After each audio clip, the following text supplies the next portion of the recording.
नमस्कार, आप देख रहे प्राइम न्यूज और मैं हूं आपके साथ आलोक शुक्ला। यूपी प्राइम में आप सबका स्वागत है। कांग्रेस महासचिव प्रियंका गांधी वाड्रा बिजनौर पहुंची। उन्होंने यहां चांदपुर की रामलीला ग्राउंड में आयोजित महापंचायत में प्रधानमंत्री नरेंद्र मोदी पर जमकर निशाना साधा है। प्रियंका गांधी ने कहा कि पीएम मोदी ने ऐसा कोई देश नहीं छोड़ा जहां वो नहीं गए। मोदी चीन और पाकिस्तान तो जा सकते हैं, लेकिन घर से कुछ किलोमीटर दूर दिल्ली बॉर्डर पर बैठे किसानों से मिलने नहीं। प्रियंका ने आगे यह भी कहा कि मोदी ने किसानों को नया नाम दिया है आंदोलन जीवी। 200 से ज्यादा किसानों ने जान दी है, लेकिन पीएम मोदी देशभक्त और देशद्रोही की पहचान नहीं कर पा रहे।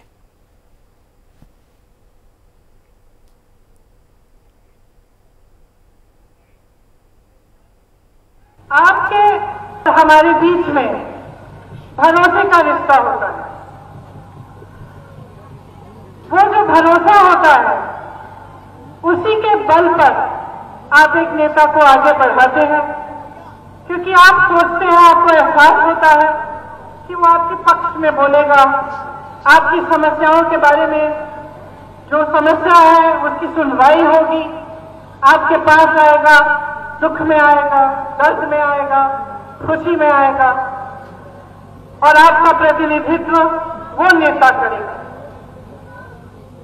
तो कभी कभी मन में आता है कि आज के प्रधानमंत्री जी नरेंद्र मोदी जी को दो बार जनता ने क्यों जिताया। इसीलिए जिताया होगा कि मन में उम्मीद रही होगी, कुछ भरोसा रहा होगा उनमें कि वो आपके लिए काम करेंगे। आपके सामने आए, पहला चुनाव हुआ, बड़ी बड़ी बातें हुई, करोड़ों रोजगार की बातें हुई, आपको आगे बढ़ाने की बात हुई, छोटे व्यापारी को आगे बढ़ाने की बात हुई, तमाम निर्णय लिए गए। उसके बाद अगला चुनाव आया। अगले चुनाव में जहां जहां गए, मोदी जी ने किसानों की बात की, बेरोजगारी की बात की कि उसे दूर करेंगे। आपको कहा कि आपकी आय दुगनी करेंगे, आप दुगना कमाएंगे, ऐसी ऐसी नीतियां लाएंगे जिससे खुशहाली बढ़ेगी। लेकिन क्या हुआ?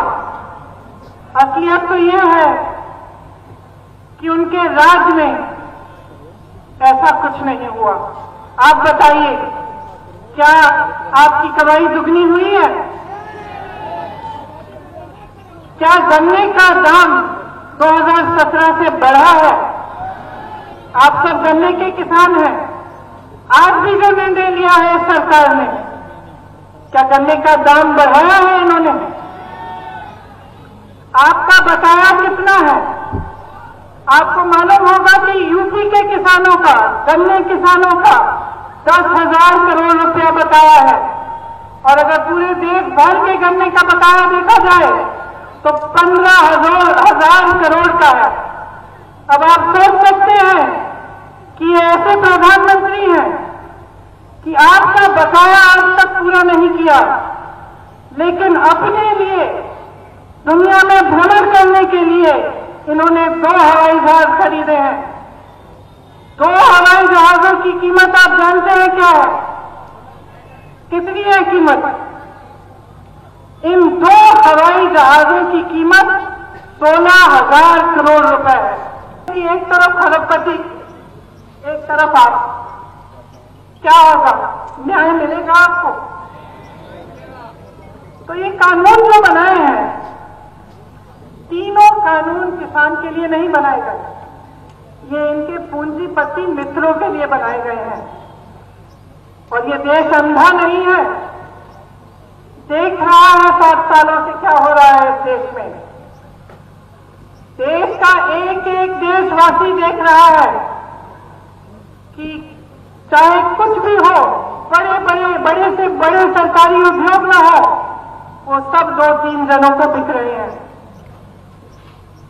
इन्हीं के पूंजीपति मित्र सारी मीडिया चलाते हैं, इन्हीं के पूंजीपति मित्रों के द्वारा इनके चुनाव चलते हैं, इन्हीं के पूंजीपति मित्रों को पूरा देश सौंप दिया गया है।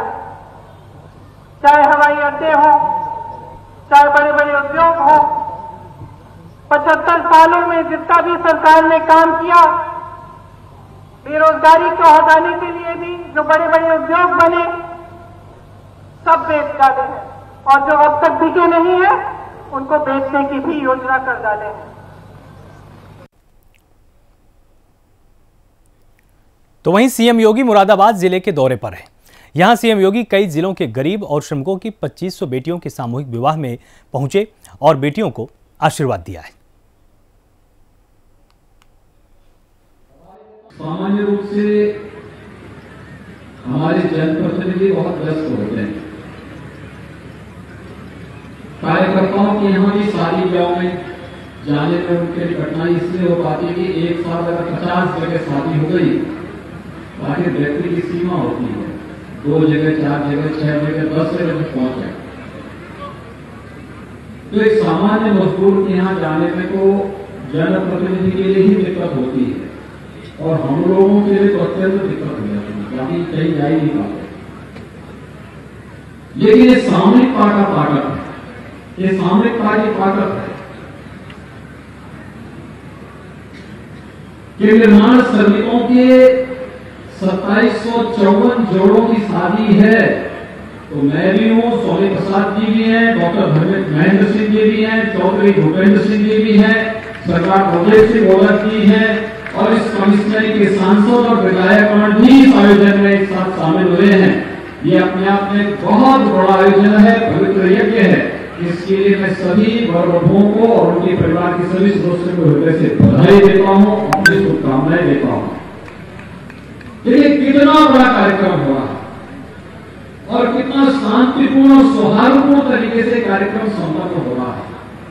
ये हमारी सामूहिकता की ताकत है, ये हमारी भारतीयता की ताकत है, और ये उन निर्माण श्रमिकों के प्रति सम्मान का सबसे बड़ा प्रदर्शन है, जो भवन का निर्माण तो करता है लेकिन अपने आप एक टूटी हुई झोपड़ी में रहने के लिए मजबूर होता था, लेकिन आज सरकार ने इसको मान्यता दी है, और उसका परिणाम है कि इसकी शादी ब्याह में मुख्यमंत्री को भी, मंत्री को भी, सांसद को भी, विधायक को भी आना पड़ा है, और वो आप सबके प्रति बधाई भी दे रहा है, शुभकामनाएं भी दे रहा है, और आप सबके मंगलमय भविष्य की कामना भी कर रहा है। श्रम विभाग ने आपके नेतृत्व में बहुत अच्छा काम किया। आज हम लोग फरवरी महीने में, याद करिए ठीक 1 वर्ष पहले मार्च 2020 में देश के अंदर 25 मार्च को लॉकडाउन की घोषणा हुई थी। वैश्विक महामारी कोरोना से देश को बचाने के लिए प्रधानमंत्री मोदी जी ने समय से निर्णय लिया, और उसका परिणाम है आज पूरा देश सुरक्षित स्थिति में। हम लोग इस मानवीय कार्यक्रम में शामिल हो पा रहे हैं, और अगर समय पे निर्णय नहीं होते तो न जाने कितनी खराब स्थिति होगी। अमेरिका जैसा देश कोरोना से तबाह हो गया, यूरोप के विकसित देश कोरोना से तबाह हो गए, लेकिन भारत प्रधानमंत्री मोदी जी के नेतृत्व में उनके द्वारा समय पे लिए गए निर्णय और समय पे दिए गए मार्गदर्शन का परिणाम है। न केवल कोरोना से पूरी तरह सुरक्षित है, बल्कि भारत दुनिया का पहला देश है जिसने अपने देश की जनता को बचाने के लिए 2 स्वदेशी वैक्सीन भी देश में दे दिए हैं, और सफलतापूर्वक वैक्सीन लगाए जा रहे हैं। यानी मैं सुनता था दुनिया में जापान विकसित देश है, जापान का वैक्सीन आज आया है, और भारत का वैक्सीन 2 वैक्सीन 1 महीने पहले लगने प्रारंभ हो गए हैं। ये है आज प्रधानमंत्री मोदी जी के नेतृत्व में नए भारत की नई तस्वीर, और हमारे वैज्ञानिकों की प्रतिभा आज दुनिया भी उसको स्वीकार कर रही है। लेकिन कोरोना के दौरान जो सख्त फैसले लिए गए उसका परिणाम था कि आज देश सुरक्षित स्थिति में है। हमारे निर्माण श्रमिकों के सामने एक समस्या होती है। आज वो मुरादाबाद में काम कर रहा है, अगले महीने वो अलीगढ़ चला जाता है, इसके बाद में वहां का कार्य संपन्न करके फिर वो आगरा चला जाता है, फिर फिरोजाबाद चला जाता है, फिर मथुरा चला जाता है, जीवन भर ढूंढता रहता है। उसके जीवन भर के अपने धर्म से भले और राष्ट्र का निर्माण तो करता है, लेकिन राष्ट्र के निर्माण के साथ अपने परिवार को बना नहीं पाता है। लेकिन जो राष्ट्र का निर्माण करेगा उसके निर्माण की जिम्मेदारी सरकार की होगी और सरकार उस दिशा में प्रयास करेगी। हम लोगों ने तय किया है प्रदेश के अंदर 18 कमिश्नरी में हम लोग 18 अटल आवासीय विद्यालय बना रहे हैं। यानी आप श्रमिक का बेटा भी, श्रमिक की बेटी भी सीबीएसई बोर्ड की तर्ज पर अत्याधुनिक शिक्षा अर्जित करेगी और इसके लिए 18 अटल आवासीय विद्यालय के निर्माण कार्य को हम प्रारंभ करने जा रहे हैं, जहां पे उनके बच्चों को लाएंगे, उनके रहने की फ्री व्यवस्था, खाने की फ्री व्यवस्था, पढ़ाई की फ्री व्यवस्था, उसको पढ़ा लिखा करके आगे बढ़ाएंगे और उसकी ऊर्जा और उसकी प्रतिभा का लाभ फिर समाज कल्याण, राष्ट्र कल्याण में लगाने का कार्य भी करेंगे। प्रतिभा किसी जाति, किसी मत, किसी मजहब, किसी क्षेत्र, किसी भाषा तक सीमित नहीं होती है।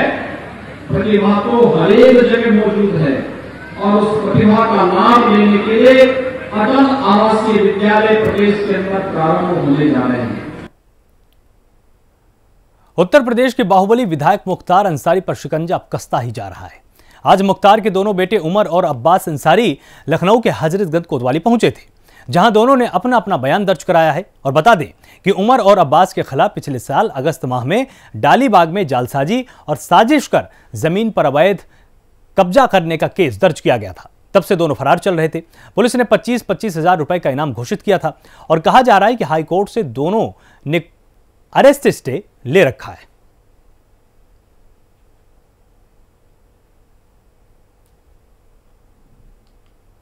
की मुकदमा है जो है एक प्रॉपर्टी का जो है जो मकान उनका ढाया गया था उसी पर दर्ज जो मुकदमा दर्ज हुआ था, उसी मुकदमे पूछताछ के लिए उनको पुलिस ने बुलाया था, उसी पे आए। किसको बुलाया था? किसको बुलाया था? कौन बुलाया? किसको बुलाया है? अब बयान दर्ज कराना ये तो कानून का काम है। कोर्ट अपना पुलिस अंदर बयान दर्ज कर रही है। हमारा पक्ष ये है कि जब पुलिस ने बुलाया है बयान के लिए और हम बयान पे आए हैं, हमें संविधान पे पूरा विश्वास है। वो जो पूछ रहे हैं हम उसका जवाब दे रहे हैं। किसको किसको बुलाया है? किसको किसको बुलाया है? यहाँ किस किस को बुलाया गया है? अब्बास अंसारी को और उमर को भी। उमर अंसारी दोनों। सफेदपोश और माफिया मुख्तार अंसारी के दो बेटे उमर और अब्बास लखनऊ के हजरतगंज पुलिस में अपना बयान दर्ज कराया। आपको बता दें कि अगस्त 2020 में निष्क्रांत संपत्ति को अपने अवैध निर्माण करने के मामले में उन पर मुकदमा दर्ज था, जिसके बाद से वो फरार चल रहे थे। उन पर 25-25 हजार का इनाम भी घोषित हुआ, लेकिन फिर भी पुलिस उनको गिरफ्तार नहीं कर पाई। हालांकि उन्होंने हाईकोर्ट से स्टे ले रखा है, इस कारण वो आके लखनऊ में बयान दर्ज करवाए। आपको बता दें कि 420, 467, 468 व 120 भी की धारा आईपीसी की धारा के तहत मुकदमा दर्ज किया गया था। और इतना ही नहीं, डालीगंज, लखनऊ के डालीगंज में कई अवैध संपत्तियों पर कब्जा करके उनका अवैध निर्माण कराया गया था, जिसके बाद लखनऊ पुलिस और उत्तर प्रदेश सरकार के शक्ति के बाद से उस अवैध निर्माण गिराया गया था। आपको बता दें कि मुकदमा दर्ज होने के बाद से वो लगातार फरार चल रहे थे, जिसके बाद आज लखनऊ के हजरतगंज कोतवाली में पहुंचे और जो विवेचक हैं उनसे अपना बयान दर्ज कराया। कैमरामैन बॉबी के साथ नंदन श्रीवास्तव, प्राइम न्यूज, लखनऊ। तो वहीं पर नोएडा की फेज 3 पुलिस ने एक कंपनी से जांच के नाम पर रंगदारी मांगने के आरोप में साइबर सेल के एक कांस्टेबल सहित 2 लोगों को गिरफ्तार किया है। वहीं सब इंस्पेक्टर सहित 5 पुलिसकर्मी फरार हैं, जिनकी तलाश में पुलिस लगातार जुटी हुई है। पुलिस के गिरफ्त में आया आरोपी नोएडा के साइबर थाने में कांस्टेबल पद पर तैनात है। पुलिस ने बताया कि थाना फेज 3 पुलिस को आज एक शख्स ने मामला दर्ज करके बताया है कि मेरी कंपनी में 10 फरवरी को सिविल कपड़ों में एक टीम आई थी, जिन्होंने खुद को साइबर सेल थाना नोएडा के पुलिसकर्मी के रूप में इंट्रोड्यूस किया था और मेरी कंपनी के 3 लोगों को अपने साथ लेकर चले गए। उनको छोड़ने के बदले में 7 लाख रुपए की हमसे मांग की गई, जिसके बाद 5 लाख रुपए में तीनों को छोड़ने का सौदा तय हुआ। पुलिसकर्मियों को उसी दिन 2 लाख रुपए दे दिए गए और तीनों को छुड़ा लिया गया।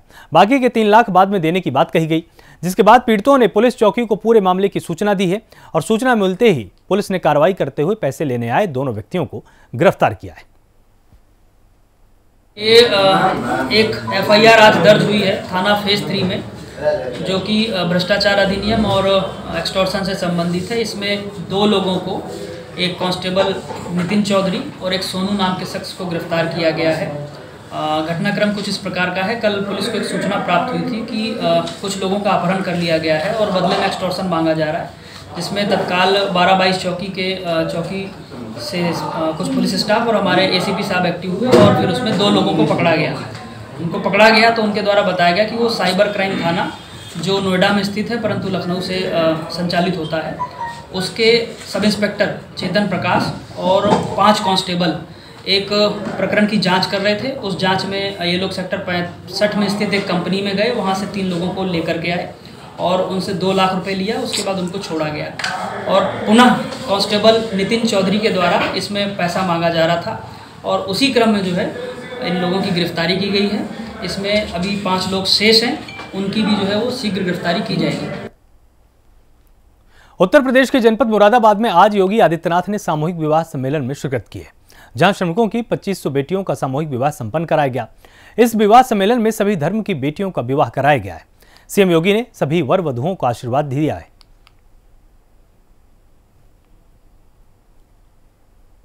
श्रम विभाग द्वारा श्रमिकों के हितार्थ लगभग 16-17 कल्याणकारी योजनाएं चला करके उनको विकास की मुख्य धारा में खड़ा किए जाने का प्रयास है। उन्हीं योजनाओं में से श्रमिक पुत्री विवाह योजना के अंतर्गत आज भव्य सामूहिक विवाह का कार्यक्रम आपके मुरादाबाद में रखा गया है, जिसमें माननीय मुख्यमंत्री जी सहित अनेक कैबिनेट के मंत्रीगण इन वरवधुओं को आशीर्वाद देने के लिए यहां उपस्थित हो रहे हैं। पीलीभीत बिसलपुर कोतवाली क्षेत्र में तेज रफ्तार का कहर देखने को मिला है, जहां कोचिंग जा रहे बाइक सवार छात्रों को ट्रक ने रौंद दिया। हादसे में 2 छात्रों की मौके पर ही मौत हो गई, जबकि एक छात्र गंभीर रूप से घायल हुआ है। वहीं मौके पर पहुंची पुलिस ने घायल को अस्पताल पहुंचाया, जबकि दोनों शवों को कब्जे में लेकर जांच शुरू कर दी है।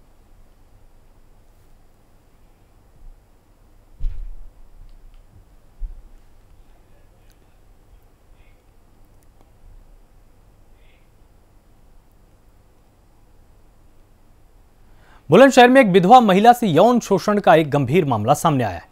बताया जा रहा है कि आरोपी युवक 7 सालों से पीड़िता के साथ यौन शोषण कर रहा है। यही नहीं, अब आरोपी की गलत नजर महिला की बेटी पर भी थी। जब महिला ने इसका विरोध किया तो आरोपी ने महिला के साथ मारपीट की। घटना सिकंदराबाद कोतवाली क्षेत्र की है, जहां पीड़िता ने FIR दर्ज कराई है। पुलिस ने मामला दर्ज कर कार्रवाई शुरू की है।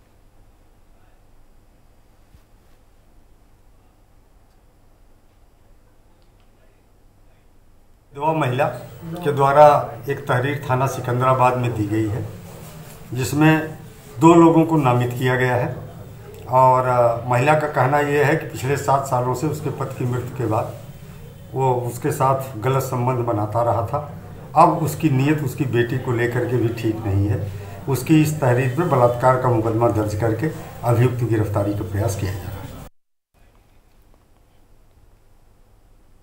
लोनी के थाना ट्रोनिका सिटी में 15 वर्षीय नाबालिग बालिका को पड़ोसी युवक द्वारा बहला फुसलाकर ले जाने के मामले में धरने पर बैठे परिवार का कहना है कि उनकी बच्ची 12 जनवरी से लगातार गायब है और परिवार थाने के चक्कर लगाकर थक चुका है। धरने पर बैठा परिवार अब आत्महत्या की धमकी भी दे रहा है। परिजनों का कहना है कि जब तक उनकी बच्ची बरामद नहीं होगी तब तक वो यहां से नहीं जाएंगे।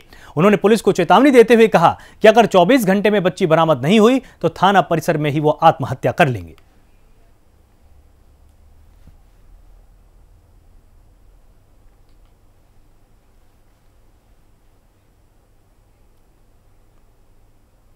तो वहीं कोरोना पर यूपी सरकार की प्रेस कॉन्फ्रेंस में क्या कुछ अपडेट किया गया, वो भी देखिए। प्रदेश सरकार की माननीय मुख्यमंत्री जी के नेतृत्व में जो रणनीति बनी है, जो कि जिसमें अग्रेसिव टेस्टिंग, कॉन्टैक्ट ट्रेसिंग और सर्विलांस, ये 3 जो रणनीतियां रही हैं जिन पर की कार्रवाई की गई है। इसके अतिरिक्त प्रदेश में स्वास्थ्य सेवाओं को काफ़ी स्तर पर उच्चीकरण करना, जहां केवल 70 टेस्ट प्रतिदिन की क्षमता थी उसे बढ़ाकर अब लगभग 1,80,000 टेस्ट प्रतिदिन किया गया है। जहां केवल 10,000 बेड अवेलेबल थे, अब वो बेड की संख्या को भी 1 लाख से अधिक किया गया है। इसी प्रकार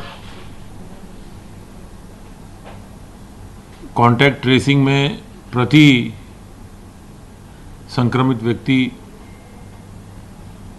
औसत प्रदेश का 20 से अधिक रहा है।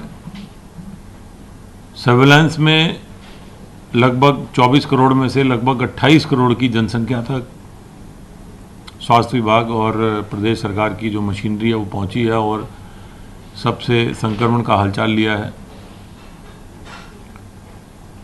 ये सभी रणनीतियां माननीय मुख्यमंत्री जी के निर्देशन में उनके प्रतिदिन समीक्षा में होती रही हैं, जिसकी परिणाम यह है कि आज कोरोना काफ़ी हद तक नियंत्रण में है और संक्रमित मरीजों की संख्या घटती गई है। प्रदेश सरकार द्वारा ये विशेष जो प्रयास किए गए हैं, विशेषकर कॉन्टैक्ट ट्रेसिंग और सर्विलांस में, उसकी प्रशंसा विश्व स्वास्थ्य संगठन और अन्य संगठनों द्वारा भी की गई है। ये प्रयास किया जा रहा है कि इन सभी रणनीतियों का असर ये रहे कि कोरोना का संक्रमण फिर से ना पाए। उसके लिए आवश्यक है कि सभी आम नागरिक का, जनता का सहयोग सरकार के साथ रहे। कोरोना वायरस के संबंध में प्रदेश की स्थिति इस प्रकार है।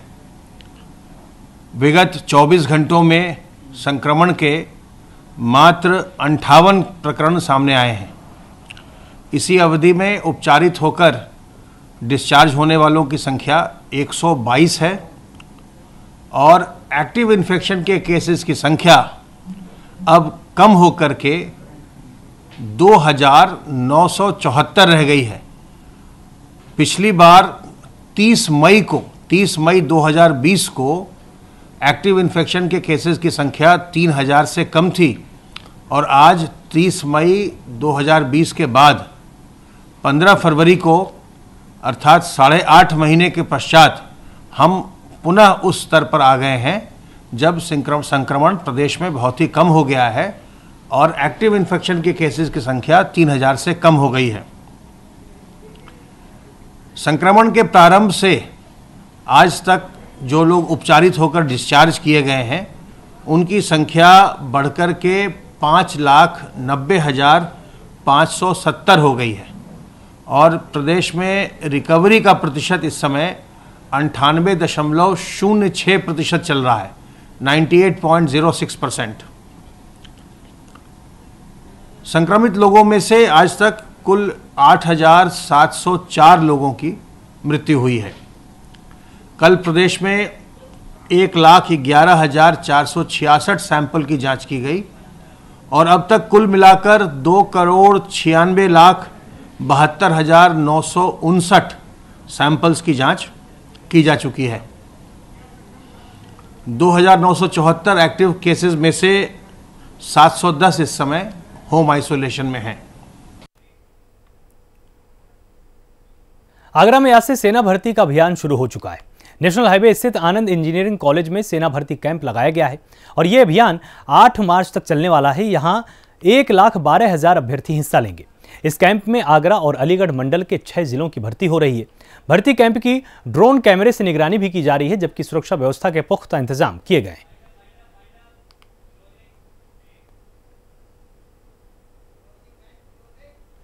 फिलहाल यूपी प्राइम में सिर्फ इतना ही। आप लगातार जुड़े रहिए प्राइम न्यूज के साथ। नमस्कार।